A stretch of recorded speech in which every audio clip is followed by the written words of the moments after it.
The coefficient of determination is symbolized with r squared. Okay. It's the correlation squared because r is the correlation coefficient. If you square it, then you've got the coefficient of determination. Okay, and the reason why there's a difference between the two is because the correlation of determination helps us. It's kind of hard to interpret, I guess, but it does help us make a real-world interpretation of the model. So the coefficient of determination is found by it's found by squaring the correlation coefficient. But what it tells you is it tells you what percent of the fluctuation in the y variable is explained by a linear model.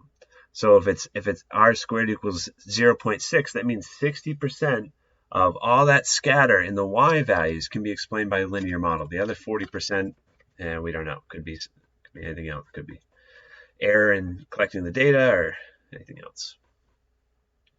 So in a regression report, the t-values are normally distributed. No, that's not necessarily true. T-values just depend on the data set you've been given. We don't look at a ton of t-values, so we don't analyze whether they're normally distributed. The same as a z-score, that's not true either. They're close when the sample size is big. The t-values are probabilities. Oh man, Okay, so I'm not a big fan of this question because I don't know if this is true. The t-values are the same as a z-score is the only possible answer.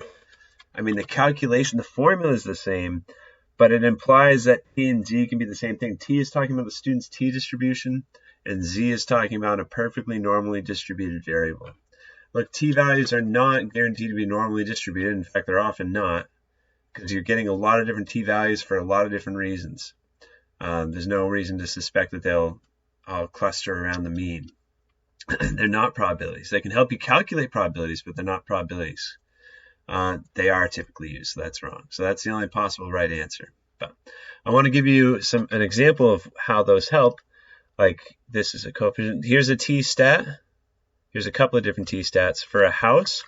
So whatever this house variable is, it has a t-stat of negative 1.78. And the p-value right next to it tells how significant that p-stat is. It's not very significant because it's not less than 0.05.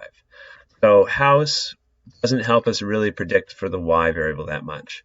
Square feet does a little bit better of a job because the t-stat is further from 0 than this one is. That's why it has a smaller p-value. But again, it's not perfect. So this is a hard to interpret relationship, whatever this is. Probably small. Yeah, there's a small sample size.